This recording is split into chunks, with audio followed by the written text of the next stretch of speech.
How's it going, everybody? My name is Miles Gutierrez, and welcome to the channel. We're going to be talking about Anyone But You. This is a movie that I had low expectations for, and when I say low, I mean rock bottom expectations, because that first teaser trailer that we got when I went to go see the Taylor Swift movie, it left me confused more than intrigued, because I had no idea what this movie was supposed to be. All I knew is that you had Sydney Sweeney and Glen Powell, and it was going to be an R-rated comedy.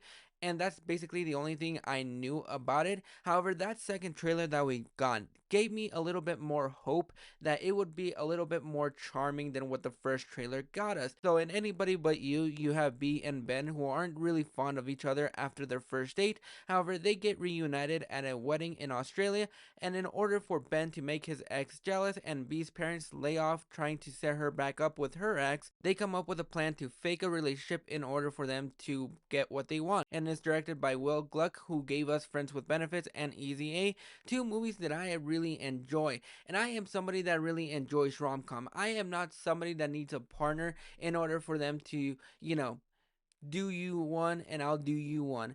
I really enjoy rom coms because they make me believe in love for 2 hours. And if you write down everything that happens in a rom com and check those boxes off right now, then you know exactly how this movie is going to end. This movie doesn't really do anything to reinvent the rom com genre. It's exactly what you think it's going to be, just judging by the trailer and just judging by the poster, and you're basically going to get that. However, you can do all of those things. If you're able to charm my pants off, make me buy the relationship, and get a couple of laughs out of me, then all is forgiven. And you know what? This movie did not make me want to blow my brains out just like I thought the first trailer was going to make me. I really enjoyed this movie for what this movie is. Like I said, this movie is not going to be reinventing the rom-com genre, which is really confusing that they're dropping it right before Christmas, especially since I think the Valentine's Day weekend is a little bit more fitting, especially when you realize that you have Madam Web coming out Valentine's Day weekend. You could have had a Sydney Sweeney double feature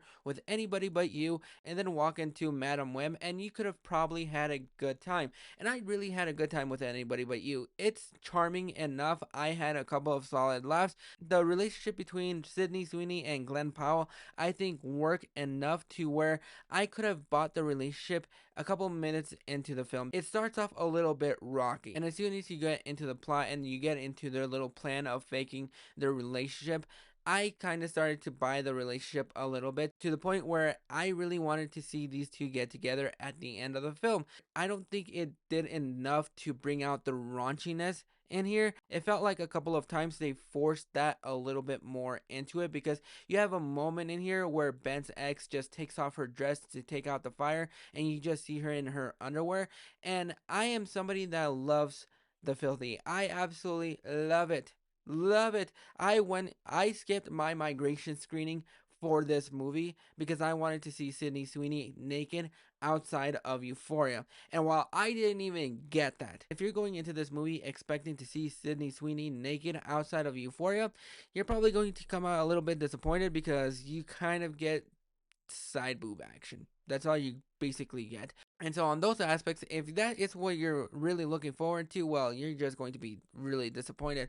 But they didn't do enough to make it as a raunchy R-rated comedy. I still was charmed by it. I still had a lot of fun with it. I thought Glen Powell and Sydney Sweeney had enough chemistry that I could have bought it for a little bit, especially if they're faking the relationship. If you're expecting a charming little rom-com, then you're going to come out satisfied with this film. However, if you're expecting a raunchy R-rated rom-com, you're not going to get that with this movie, and you're going to come out very disappointed. But it's a stereotypical rom-com. Nothing is going to change. You've seen it many times before, and if that's exactly what you're looking for, then you're going to come out pleasantly surprised. I know nobody is looking forward to this movie, but if you are, let me know down in the comments why you're looking forward to it. And if you have seen it, go ahead and drop your thoughts in the comments below, and let me know, did it surprise you, or did you just come out hating it? Go ahead and drop your thoughts in the comments below, and I'll catch you guys soon.